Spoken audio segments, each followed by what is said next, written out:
அதிசயங்கள் செய்கிறவர் நம் அருகில் இருக்கிறார். அற்புதங்கள் செய்கிறவர் என்றும் நமக்குள் வசிக்கிறார். மார்க்கு சுவிசேஷம் 14ஆம் அதிகாரம் 8வது வசனம்.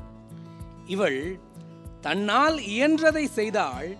நான் அடக்கம் பண்ணப்படுவதற்கு எத்தனமாக என் சரீரத்தில் தைலம் பூச முந்திக் கொண்டாள்.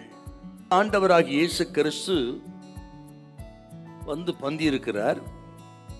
அந்த வீட்டிலே பந்தியிருக்கும் பொழுது மரியாள் நலதம் என்று சொல்லக்கூடிய நல்ல தைலத்தை கொண்டு வந்து உடைத்து இயேசுவின் சிரசின் மேல் ஊற்றி அவருக்கு நல்ல ஒரு ஆராதனை செய்து கனம் பண்ணினார். இப்படி தலையில தைலம் ஊற்றி பாதங்களிலே தைலத்தை ஊற்றி துடைப்பது கனம் என்பது பண்டிகை நாட்களிலே அது யூதர்களுடைய வழக்கமாக இருந்திருக்கிறது. ஆனால் இயேசுநாதர் சிலுவைக்கு போவதற்கு முன்னமே இந்த ஸ்திரீ இந்த காரியத்தை செய்திருக்கிறார். அதுதாங்க ஆண்டவருக்கு ரொம்ப சந்தோஷப்படுறதுக்கு அர்த்தம் சொல்றார். இவள் தன்னால் இயன்றதை செய்தால், தன்னை அடக்கம் பண்ணுவதற்கு எத்தனமான காரியத்தை செய்தால் என்று ஆண்டவர் சந்தோஷப்படுற. உயிரோர் இருக்கும் பொழுதே செய்திருக்கிறார். ஒரு விஷயத்தை பார்க்கணுங்க. இந்த தைலங்கிறது விலையேற பெற்றது.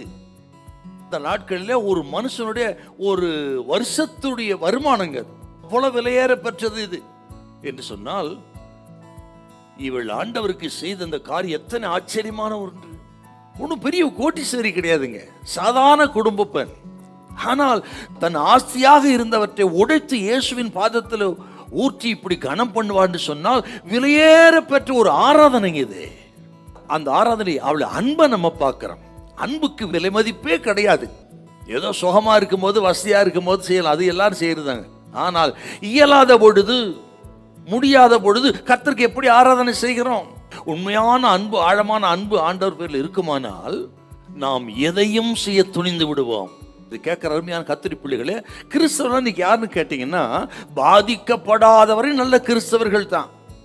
ஆனால் தனக்கு ஒரு பாதிப்பு, நஷ்டம், பேர் கெட்டு போயிடும் அல்லது பிரச்சனை என்று சொன்னால் நமக்கு ஏன் வம்பு என்று ஒதுங்கிக் கொள்கிற கிறிஸ்தவம் தான் நிறைய. இவளை பாருங்க, தன்னை நஷ்டப்படுத்தி கொண்டார், அர்ப்பணித்தார், தனது அன்பை இப்படி வெளிப்படுத்தினார்.